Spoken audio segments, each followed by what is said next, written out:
إن الحمد لله نحمده ونستعينه ونستغفره ونعوذ بالله من شرور أنفسنا وسيئات أعمالنا من يهده الله فلا مضل له ومن يضلل فلا هادي له وأشهد أن لا إله إلا الله وحده لا شريك له وأشهد أن محمدا عبده ورسوله أما بعد.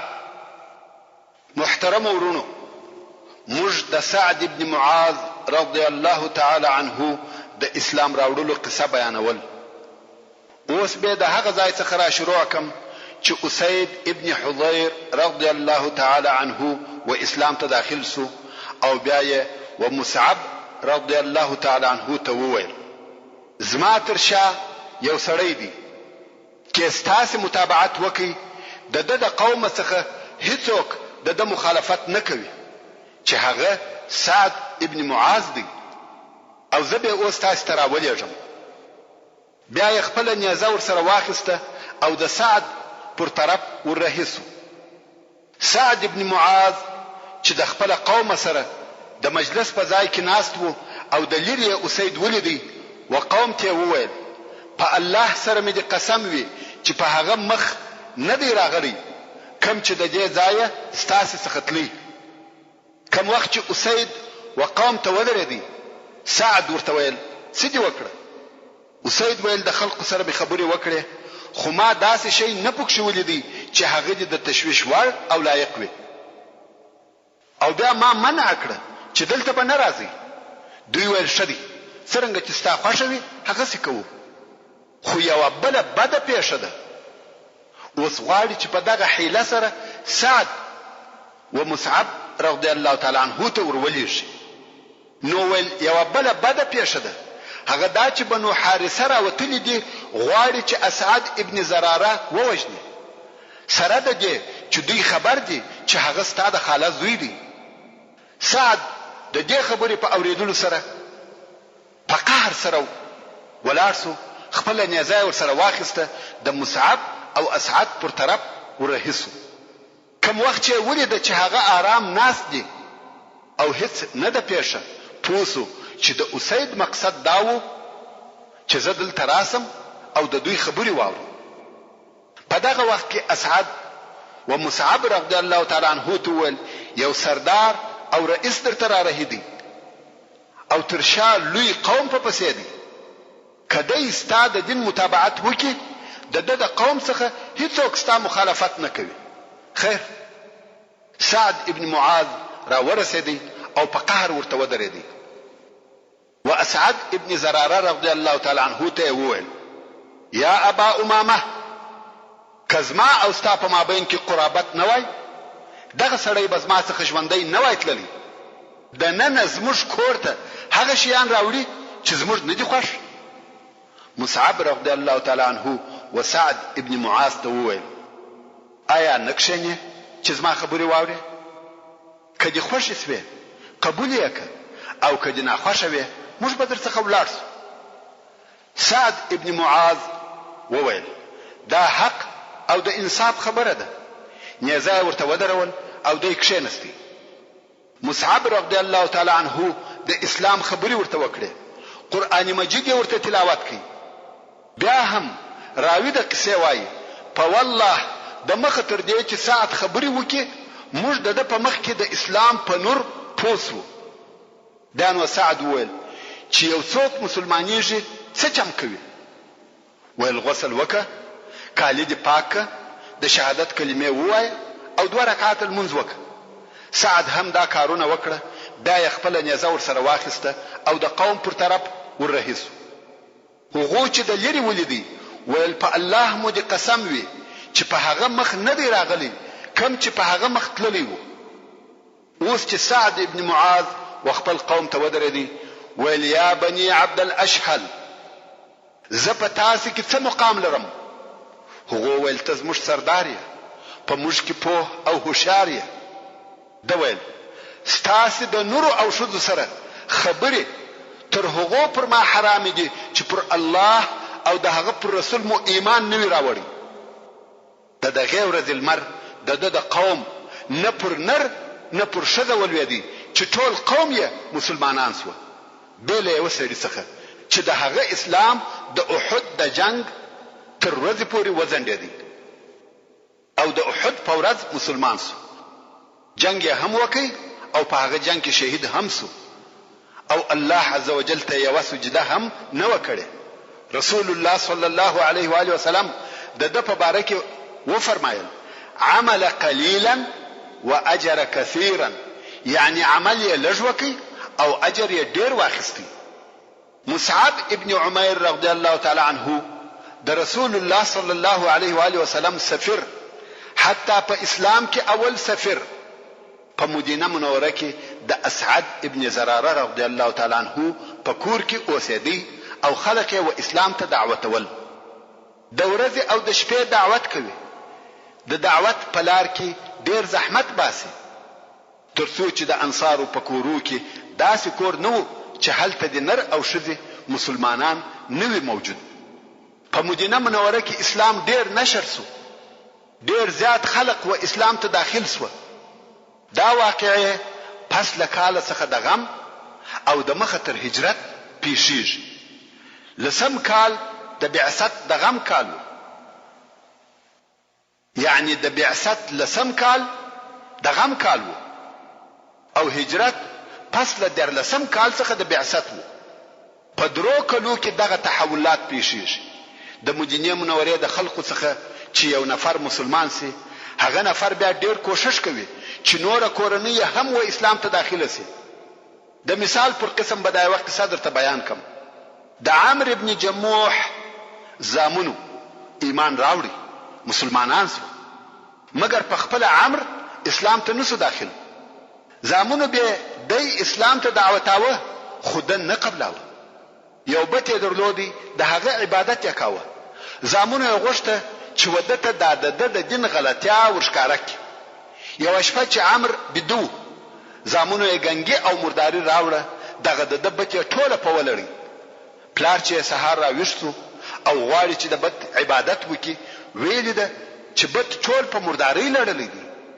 ویل دا کار چا در سره کړی دی د لرګي و بت خبرې کوي وای چا به عزت کړی ولی داسې سویه پاخته دی پاکوي او خبرې ورسره کوي شی پاکي خوشبويي پورې ومشل او بیا یې د هغه عبادت شروع کړي دا د بت پرستانو او مشرکانو هغه بیا عقلي او ناپوهي ده دوهم شپه بیا پلار بددي زامن یې راغله خونی ته ورننوته بت بیا په مرداري ولړي او ځینې راووتل دوهم ورځ بیا پلار ګوري چې معبود او الهي په مرداري لړلې دي او ورتوای چې ته څنګه رابیه د ځان څخه دفاع نه سې کولای بیا یې پاک او خوشبوې کوي په غاړه تر ور وځړول ورتوای کبیا څوک در تراغلی او چې په مرداري لړلې مړی ک ولرګي ته خبرې کوي خیر درې مشپه سو دای چې بدوسو بیا یې زامن راغله زامنو یې یو سپی وجلی وو او د بت په غاړه ور وځړاوه بت یې ټوله د سپی په وینو ولري بیا یې سپی او بت دواړه د باندې پر انبار وغورځول سهار چې پلار راوښتو په بت پسې ګرځي هغه نست د همسایګانو په یو کور او بل کور کې پښتنې پسې کوي څو اخر یې بت په انبار کې پیدا کوي او مړ سپی هم په غاړه زړیږي ویل والله ته د دې لایق نه یې چې څوک دې عبادت وکړي ولاړی ایمان یې راوړي او مسلمان شو د مدینه منورې خلقو د خپل قوم سره دغه معامله کول چې و اسلام ته داخل کی نو ځکه اسلام په مدینه منوره کې نشر او ډیر شو د بعثت د درلسم کال د حج تر موسم د مخه مصعب ابن عمیر رضی الله تعالی عنه مکه مکرمه ته ورغلی او رسول الله صلی الله علیه و آله وسلم ته د ځان سره د کامیابی زیری راوړی و او د یثرب د قبیلو هغه قصې ورته بیانولې چې په هغو کې د دوی د خیر اصلحو او قوت حالات په واضح ډول سره ښکاراوه د بعثت د درلسم کال د حج په موسم کې چې د 622 میلادي کال د جون میاشت و د مدینه منورې د مسلمانانو څخه 3 نفر نر مسلمانان او 2 مسلمانې ښځې د خپل قوم د مشرکانو حاجانو سره یو ځای د حج د ادا کولو د پاره راووته. تاسو ته معلومه ده چې مشرکانو هم حج کاوه او دغه مسلمانانو هلته په مدینه منوره کې یا پرلارې سره وویل ترڅو به رسول الله صلی الله علیه و آله وسلم د مکه مکرمه په غرو کې د بیر په حالت کې شپې او ورځې تیروي. کوم وخت چې دغه مسلمانان مکه مکرمه ته راغله د رسول الله صلی الله علیه و آله وسلم سره یې د پټ او سری ملاقات غوښتنه وکړه.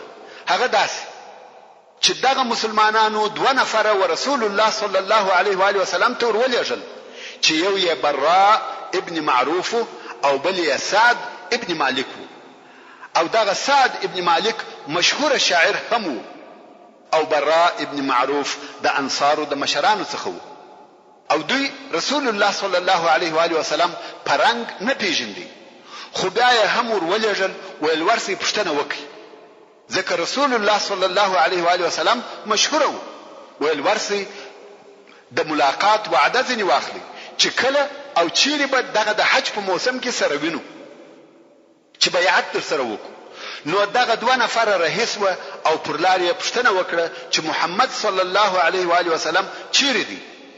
خلق ورته وویل چې هلته د کعبه شریف سره ناست دی او کده د اکا عباس پیژني هغه ور سره ناست دی. براء ابن معروف د رسول الله صلی الله علیه و آله وسلم اکا حضرت عباس رضی الله تعالی عنه پیژندي. کعبه شریف ته چراغله ویل ده چې رسول الله صلی الله علیه و آله وسلم د خپل اکا عباس رضی الله تعالی عنه سره ناست دی. نو هلته ورغله سلام یې ورته وایه او ورته کښېنستل. رسول الله صلی الله علیه و آله وسلم هم وعلیک ورته وایه او پوښتنه ځنی وکړه چې څوک یاست. براء ویل زه براء ابن معروف یم او سعد ویل زه سعد ابن مالک یم. سعد وای کوم وخت چې ما خپل نوم ورسول الله صلی الله علیه و آله وسلم توریات کی رسول الله صلی الله علیه و آله وسلم یو جمله وویل چې هیڅ کلمه نه هېریږي او نه هېروم. هغه دا چې ما وویل سعد ابن مالک رسول الله صلی الله علیه و آله وسلم په ډېر تعجب وویل هغه شاعر دغه په اوږده आवाज ما ویل هو شاعر. سعد ابن مالک د مدینه منوره د هغه لوړو شاعرانو څخه و ډېر مشهور شاعر و او رسول الله صلی الله علیه و آله وسلم ډېر زیات په خوشاله سو چې یو تکړه شاعر مسلمانېږي. دا ولې لوستونکو او اوریدونکو ستاسو څخه پوښتنه کوم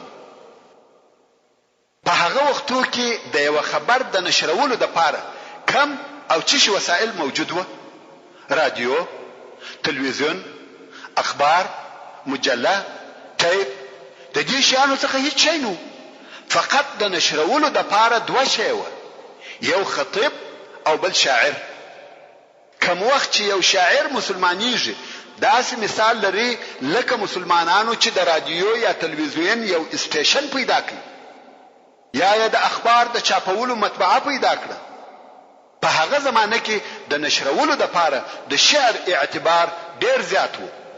رسول الله صلی الله علیه و آله وسلم په خلق پس ګرځېدی او اسلام ته به دعوت ول مګر شعر په خپل عربو یو د بل سره نقلاوه. حتی که شعر شکنزل هم وای خلق په یاداوه او نقلاوه ځکه د عربو په طبيعت کې شعر خوښ و. حتی د هغه ډیره علاقه په سبب چې عربو د شعر سره درلوده خبرې چې به دي هر څه ورته وکړي هېرې دی مګر شعر چې به دي یو یا 2 واره ورته وایي په یاد بیسو. دا یو قصه د مثال پر ډول درته بیانوم. یو وخت ورسته بیا په مدینه منوره کې یو صحرایي عرب ورسول الله صلی الله علیه و آله وسلم تراغلی او مسلمان سو. مسلمانانو لمنځ ورشاوه لمنځ هم زده کړ مګر دا یې هیڅ نه زده کېده چې د هر وخت لمونځ 2 رکعاته دي. خلق ورته وایي سهار 2 رکعاته ماپښین 4 رکعاته خو چې هر څه وروښوي نه پیاجیږي بیا غلط سي. نو رسول الله صلی الله علیه و آله وسلم ته کښېنستی ویل یا رسول الله هیڅ نه زده کېږي چې د هر وخت لمونځ 2 رکعاته دي. اوس رسول الله صلی الله علیه و آله وسلم وشي سهار 2 رکعاته، ماپښین 4 رکعاته، مازیګر، ماښام، ماخوستن. خو صحرایي چې وایي غلطیږي، بیا یې ورشول بیا غلطیږي، هر څه چې په وکی بیا هم غلطیږي، نيسي زده کولای. خو دلته یو صحابي موجود وو چې شاعر وو.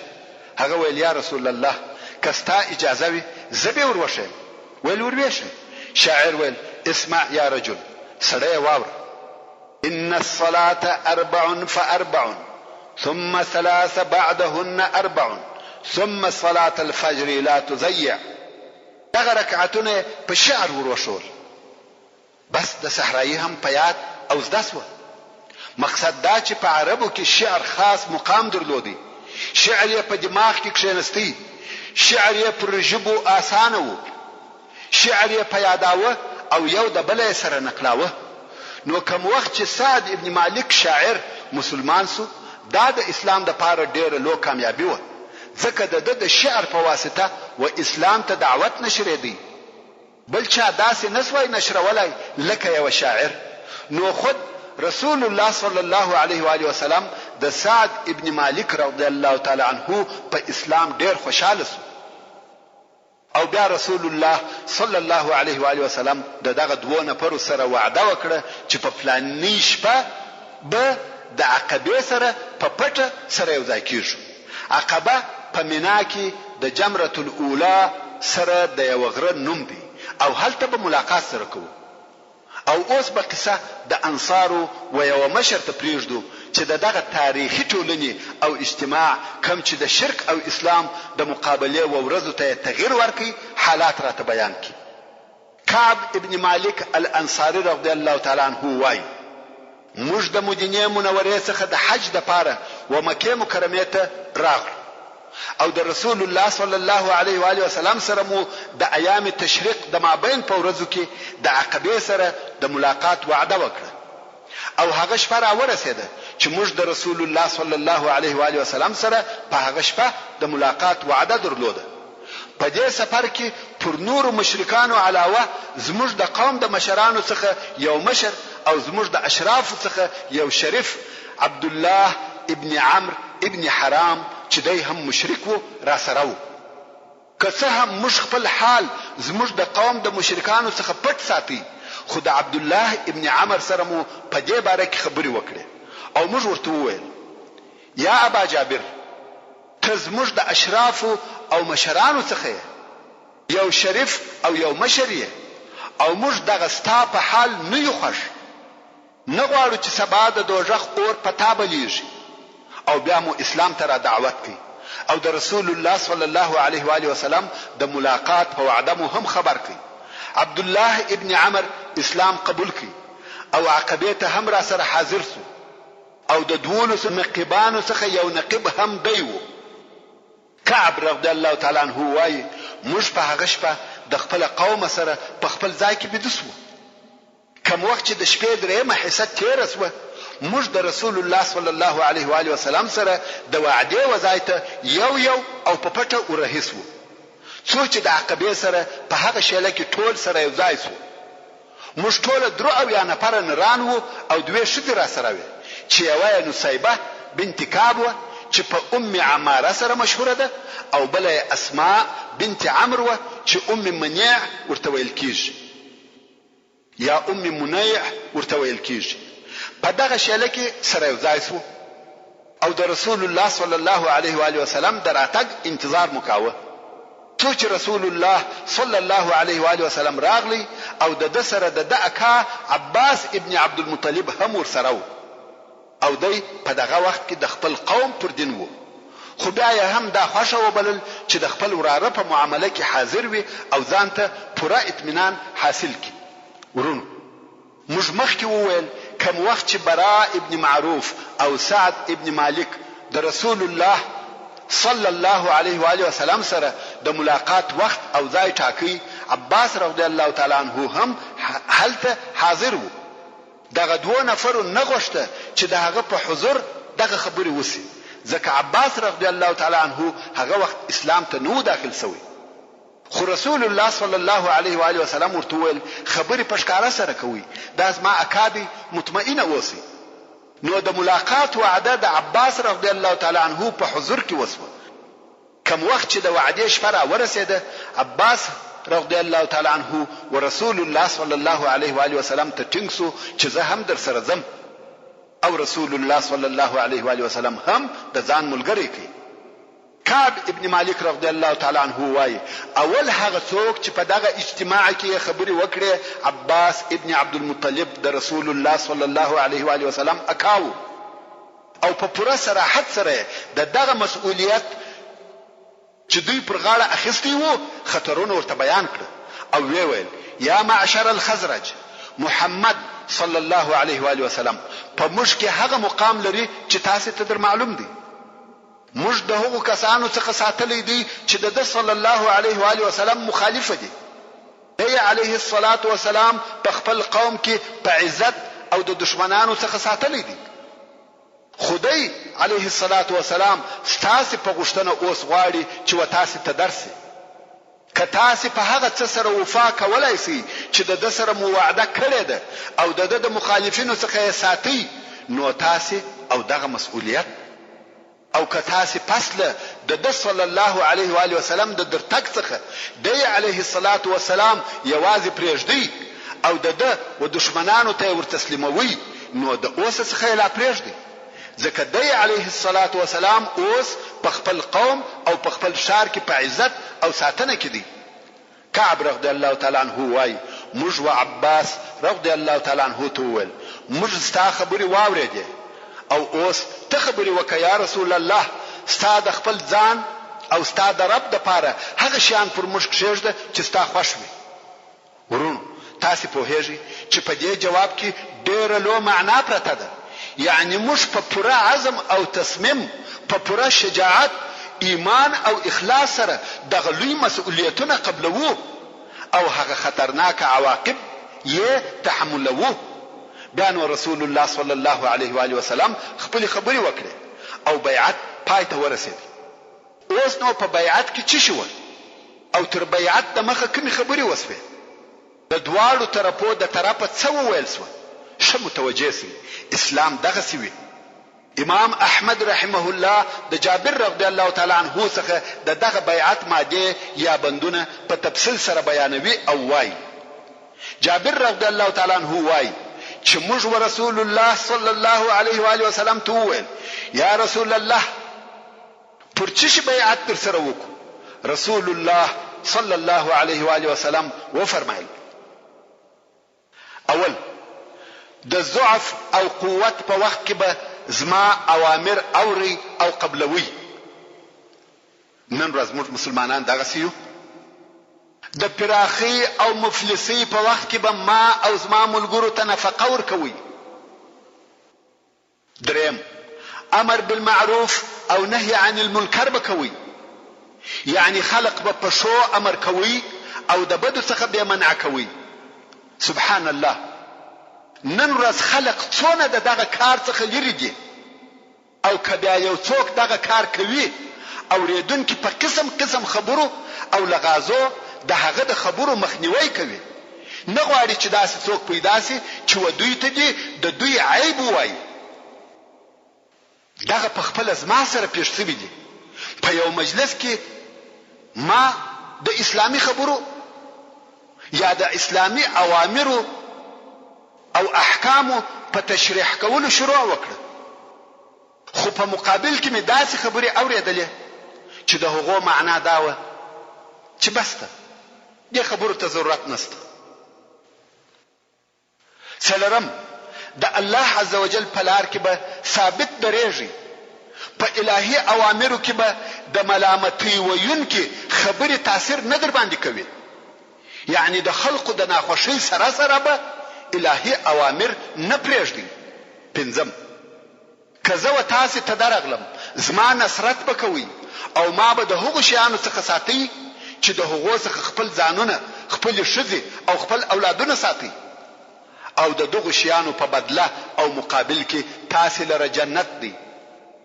کعب ابن مالک رضی الله تعالی عنه وایي براء ابن معرور رسول الله صلی الله علیه و آله وسلم تر لاس ونیوی او ویل هو په هغه ذات سره چې زموږ قسم وي چې ته په حق سره رسول را لېږلی یې، موږ به ستا داسې ساتنه کوو لکه د خپلو اولادو او کورنیو ساتنه چې کوو.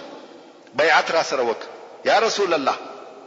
په والله موږ په جنگ په جنگ کې پاخه او د همت خاوندان یو. موږ ته همت او مړانه د نیکګانو څخه په میراث را پاتې دي. کعب رضی الله تعالی عنہ وایي برا خبرې کولې چې ابو الهیثم ابن التیهان په خبرو کې ورولوېدی او ویل یا رسول الله زموږ او د خلقو په مابین کې علائق سته او موږ هغه علاقات پرې کوو. د خلقو څخه د مدینې منورې يهود مقصد و. نو ویل داسې خو به بیا نه پیښیږي چې موږ هغه علاقات پرې کو او الله عزوجل تا او ستا دین لوړ او ښکارا کې او بیا ته موږ پرېږدې او خپل قوم ته راسې. رسول الله صلی الله علیه و آله وسلم تبسم وکي او وی فرمایل بل الدم الدم والهدم الهدم. زه تاسو څخه يم او تاسو زما څخه یاست. د هغه چا سره جنگیږم چې تاسو ورسره جنگیږئ او د هغه چا سره صلح کوم چې تاسو صلح ورسره کوئ. پس له هغه چې د بیعت پر شرطو خبرې وسوي او اوس غواړي چې په بیعت کولو شروع وکړي، بیا هم دوه نفره د هغه اول مسلمانانو څخه چې د بعثت په 11 او 12 کال کې مسلمانان سوي و، یو په بل پسې د خبرو کولو د پاره ولاړ سو. غواړي چې خپل قوم ته د دغه بیعت پوره مسؤلیت او خطرونه وښکاره کړي. د پاره د دې چې دغه بیعت په پوره وضاحت او ښکاره ډول سره وسی او دوی پوسی چې د دوی قوم د تضحیه او قربانی د پاره څونه آمادګي لري. ابن اسحاق وایي کوم وخت چې قوم د بیعت د پاره آماده سو، عباس ابن عباده رضی الله تعالی عنه ابن نضله وویل تاسو په هیږي چې تاسو دغه سړي سره پرچی بیعت کوئ؟ قوم ویل هو. د ویل تاسو د خلقو د تور او سره سره پر جنگ کولو بیعت کوئ؟ که تاسو په دې فکر یاست کوم مالونه په یو مصیبت سره تباه سو او تاسو اشراف او مشران ووجل سو، بیا نو تاسو د یو دشمنانو ته ورتسلیموي. نو د اوس څخه لا پرېږدي، ځکه که بیا داسې وکړي دا کار په والله د دنیا او آخرت شویدل دي. او که تاسو په ځانو کې دا قدرت ویني چې د مال پر تاوان او د مشرانو پر وجل کېدو سربېره پر دغه شرطو وفا کوي، نو یې در سره بوزي او په والله دا ستاسو د دنیا او آخرت خیر دی. قوم وویل موږ یې د مال په تاوان د اشراف او مشرانو په وجنه قبلو او را سره بیاوی. بیا قوم وویل یا رسول الله که موږ دغه کار وکړي د هغه په بدله کې موږ ته څه شته؟ یعنی که موږ دا شرطونه پر ځای کړه ته موږ ته څه راکوي؟ رسول الله صلی الله علیه و آله وسلم و فرمایل ستاسو د پاره جنت دی. د دنیا د شیانو څخه هیڅ شی نور ته وایه چې یا به خلافت ستاسو وي یا نور دنیوي شیان، فقط ویل تاسو ته جنت درکول کیږي. قوم ویل لا نقیل ولا نستقیل، یعنی بس پر دغه مو فیصله ده، نه به موږ عذر کوو او نه ته. قوم ویل لاست د بیعت لپاره راک. جابر رضی الله تعالی عنہ وایي موږ د بیعت لپاره ور ولاړ شو. په دغه وخت کې اسعد ابن زراره رضی الله تعالی عنہ د رسول الله صلی الله علیه و آله وسلم لاس ونیوي او دی په دغه درو او یا نفرو کې په عمر تر ټولو کشر او ویل یا اهل یثرب په قرار سره موږ ودته او شان نه حلالو، بلکې موږ په هیڅ چې دا رسول الله صلی الله علیه و آله وسلم دی. د دبول د ټولو عرب سره د علاقات شکول دي او تاسو د اشراف وجل دي او تاسو به د عربو تری جوړي یا به تاسو پر دغه خطرو او مشکلاتو صبر کوئ، نو یې بوزي او تاسو اجر پر الله دی. یا به تاسو پر خپل ځانو بیریږي، نو یې پرېږدي او د الله په حضور مو دغه عذر دی. پس له دغه ټولو تاکیداتو او صراحتو د عقبې دوهم بیعت د لاس په ورکولو شروع شو. ورونو که موږ او تاسو نن ورځ د خپل اسلام او ایمان په باره کې فکر وکړو آیا په موږ کې څونه ایمان موجود دی د الله او رسول الله صلی الله علیه و آله وسلم د پاره څونه قرباني ورکولای سو؟ هر یو په خپل ځان کې خپل ځان وتلی او بیا دغه مسلمانانو ایمان وتلی. دا هغه مسلمانان دي چې دای په خپل د پلار د کورنۍ بت پرستان و او اوس و اسلام ته داخل سو. خو زوته پښت پر پښت مسلمانان یو. نو زب نور څه نه وایم، قضاوت به هم تاسو ته پرېږدم. جابر رضی الله تعالی عنه پس له هغه چې د اسعد ابن زراره دغه قول بیان کړي نو وای قوم ورته ویل یا اسعد لاستی استکه په والله موږ دغه بیعت نه پرېږدو او نه پر پښیمانه کیږو. دلته نو اسعد رضی الله تعالی عنه ته په دغه لار کې د قوم د قرباني او استقامت اندازه ور معلومه سو او پر هغه یقین سو. اسعد رضی الله تعالی عنه خود مصعب ابن عمیر په ملګرتیا په مدینه منوره کې د اسلام هغه لوی داعی وو، دعوت کوونکی وو او اوس هم دغه بیعت کوونکو دینی رئیس دی. نو خود دی هغه اول نفر وو چې د رسول الله صلی الله علیه و آله وسلم سره بیعت وکړي او بیانو عام بیعت شروع. جابر رضی الله تعالی عنه وای موږ یو ور ولاړېدلو او د رسول الله صلی الله علیه و آله وسلم سره مو بیعت کاوه او موږ ته دغه بیعت په مقابل کې په جنت وعده راکول. مګر دغه دوه شذ بیعت چې زموږ سره دغه اجتماع ته حاضر سوي وي د خله په خبرو سره وو. رسول الله صلی الله علیه و آله وسلم هیڅ وخت و پردي شدته لاس نه دی ورکړي. دغه بیعت په اسلام کې پر جنگ او جهاد اول بیعت وو او وجه بیعت ته بیعت العقبه الثانیه ویل کیږي. پس له هغه څخه چې بیعت پای ته ورسېدی رسول الله صلی الله علیه و آله وسلم د دوی څخه وغوښته چې د خپل مابین څخه 12 نفر مشران وټاکي چې هغه به پر خپل قوم نقیبان وي، یعنی د خپل قوم د طرفه دغه بیعت د بندو یا مادو د عملي کولو مسؤله دوی دي.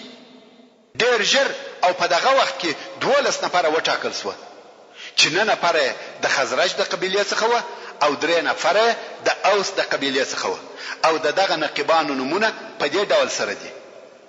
هغه کسان چې د خزرج د قبيله څخه و اسعد ابن زراره ابن عدس، دوهم سعد ابن ربيع ابن عمرو، درهم عبد الله ابن رواحه ابن ثعلبه، څلورم رافع ابن مالك ابن العجلان، پنځم البراء ابن معرور ابن صخر، شپږم عبد الله ابن عمرو ابن حرام، اوم عباده ابن صامت ابن قيس، اتم سعد ابن عباده ابن دليم، نهم المنذر ابن عمرو ابن خنيس.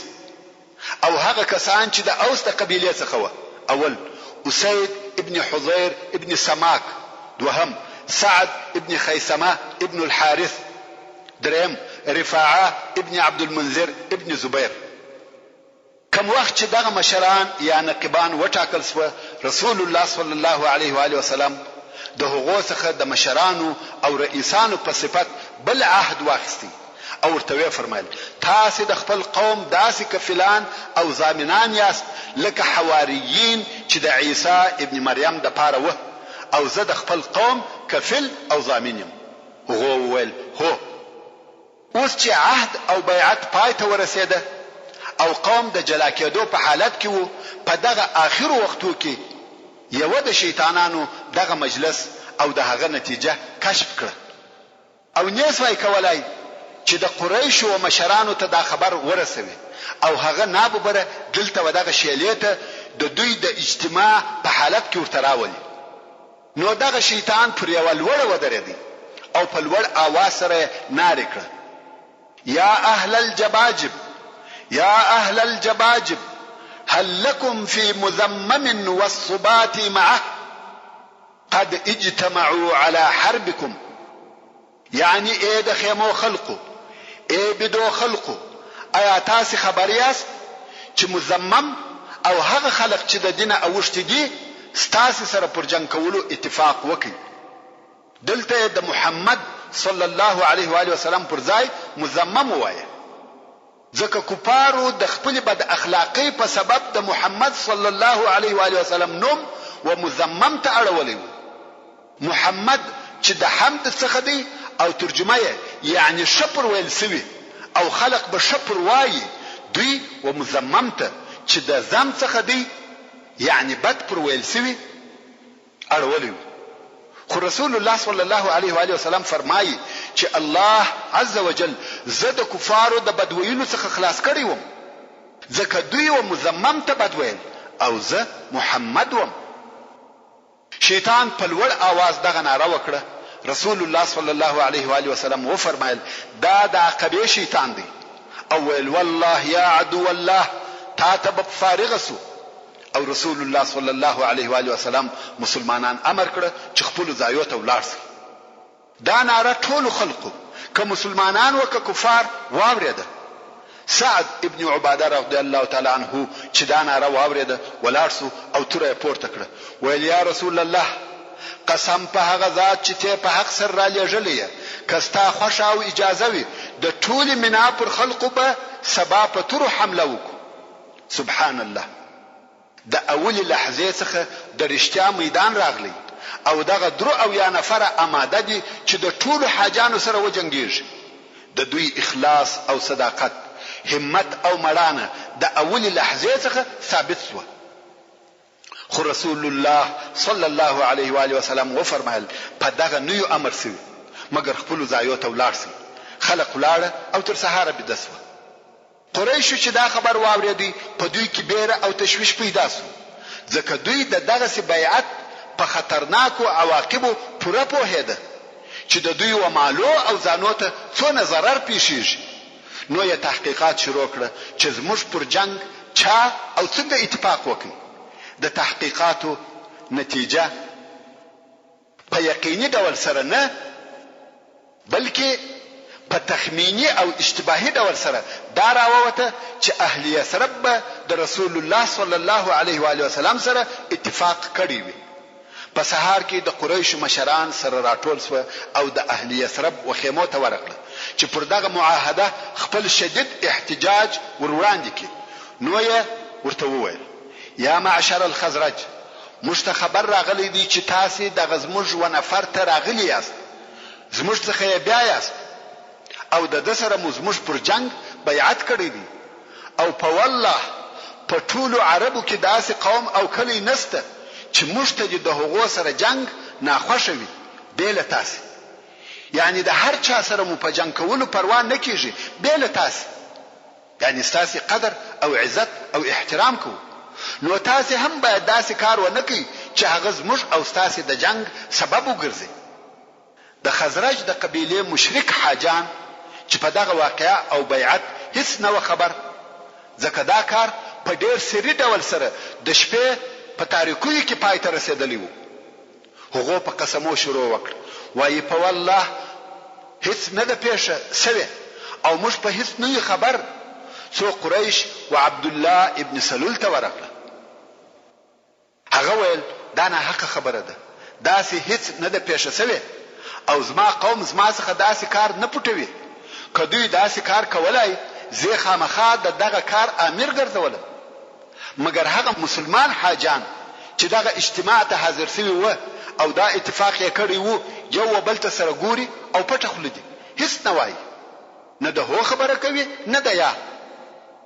قریشو د یثرب د کفارو خبره ومنل او نا امیده و مکه مکرمه ته ولاړ او د دوی تقریبا دا یقین سو چې اصلا دا خبر دروغ دی.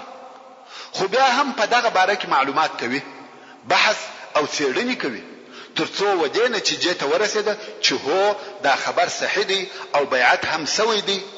خدا معلومات هغه وخت ورته یقیني سو چې حاجان د خپل وطنو و طرف ته رهسوي و. نو قریش ډېر ژر خپل فارس پهلوانان ولېږل چې د یثرب حاجان را وګرځوي، مګر دا کار پس له وخت څخه وو. حاجان ټول ځنې تللي و، فقط 2 نفر یې ورسته پاته و چې یو یې سعد ابن عباده رضی الله تعالی عنه او بل یې منذر ابن عمر رضی الله تعالی عنه. قریشو د هغو د نیولو کوشش وکړي مګر منذر بیا هم ځنی ولاړی او سعد رضی الله تعالی عنه یې ونیوي. لاسونه یې په غاړه کې وروتړل، په وهلو او کشولو یې مکه مکرمه ته راوستي. دلته یې وਹੀ او دغه پښتنې ځنی کوي چې تاسو د محمد سره اتفاق وکړي. سعد رضی الله تعالی عنه انکار کوي. سعد رضی الله تعالی عنه وايي دغه وهلو په وخت کې یو جد سپین پوستي سړی راغلی چې شر شانه مخ وو. دا سړی د قریشو یو مشر معلومه دی. سعد وايي زما امید ورته پیدا سو، ما ویل شاید دایمي د وهلو څخه خلاص کی. نو مې ورته ویل چې دغه خلقو څخه مې خلاص ک، خو هغه په خپل یو ټینګ سکرا سره کی.